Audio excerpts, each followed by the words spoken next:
Hello అందరికీ. ఈరోజు afternoon lunch వచ్చేసి నా ఫేవరెట్ ఇష్టమైన కూర అనమాట. కూర కాదు, పచ్చడి, గోంగూర పచ్చడి. ఈ పచ్చడి మా నాన్నగారికి చాలా అంటే చాలా ఇష్టం అండి. గోంగూర పచ్చడి, అలాగే ఆనియన్ చిప్స్, ఇవన్నమాట నా లంచ్లోకి ఈరోజు.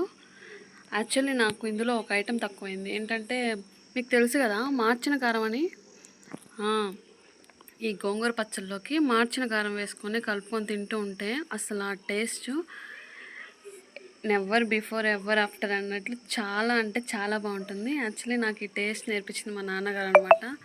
ఈ గోంగూర పచ్చడి మార్చిన కారం విన్నప్పుడల్లా నాకు మా నాన్నగారే గుర్తొస్తారు. ఎందుకంటే ఆయన తింటూ తింటూ కలుపుతూ కూడా మాకు నోట్లో తినిపించిన రోజులు చాలా ఉన్నాయి. మేము పెళ్ళయి పిల్లలు ఉన్నా కానీ మా నాన్న కలిపి నా నోట్లో పెట్టేవాడు అనమాట అన్నం ముద్దలు. అంత ఇష్టము. సో ఇవాళ గోంగూర పచ్చడి చేసుకోగానే ఎందుకో మా నాన్నగారే గుర్తొచ్చారు. బట్ కానీ మార్చిన కారం లేదు, నాన్నగారు కూడా లేరు. అదే చాలా బాధ అనిపించింది. ఇకపోతే టేస్ట్ వైజ్కి వచ్చేస్తే చాలా అంటే చాలా బాగా వచ్చింది. చాలా రోజుల తర్వాత నేను చేస్తున్నాను ఈ గోంగూర పచ్చడి. అసలు చేయట్లేదు అంటే కూడా అసలు తెచ్చుకోవట్లేదు గోంగూర. నిన్న ఈవినింగ్ తీసుకొచ్చామన్నమాట. ఇవాళ చేస్తే అచ్చం మా అమ్మ ఎలా చేసిందో అలానే చేశాను. టేస్ట్ కూడా అలానే వచ్చింది. నాకు చాలా అంటే చాలా నచ్చింది. అందుకే చూడండి ఎంత ఫాస్ట్గా తింటున్నాను.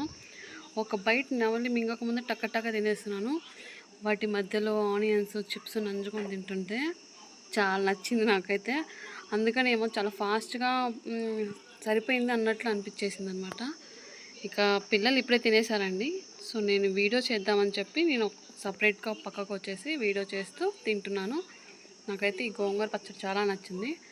ఏం లేదు, గోంగూరలో కొంచెం 2 టమాటాలు, కొన్ని పచ్చిమిర్చి వేసేసుకొని వాటర్ వేసేసుకొని వాటర్ ఇంకిపోయేంత వరకు గోంగూర కుక్ చేసేసుకోవాలి. దాన్ని మెత్తటి పేస్ట్లా కాకుండా నార్మల్ కొంచెం కచ్చా పచ్చాగా పచ్చడి చేసేసుకొని తాలింపు పెట్టేసుకొని ఎండుమిర్చి, మినపప్పు, ఆవాలు, జీలకర్ర, పచ్చిశనగపప్పు, ఉల్లిపాయలు బాగా ఫ్రై చేసుకొని కరివేపాకు, కొత్తిమీర కూడా వేసి ఫ్రై చేసుకొని ఈ గోంగూర చట్నీ తాలింపులో వేసేసి ఒక 10-15 మినిట్స్ మగ్గించుకుంటే చాలు. అసలు ఎంత టేస్ట్ అంటే నాకు చాలా అంటే చాలా నచ్చింది. ఒకసారి మీరు కూడా ట్రై చేయండి అనమాట. మన ఛానల్ని ఎవరైనా ఫస్ట్ టైం చూస్తున్నట్లయితే ఛానల్ని ప్లీజ్ సబ్స్క్రైబ్ చేసుకోండి. Like, share and subscribe. Bye bye.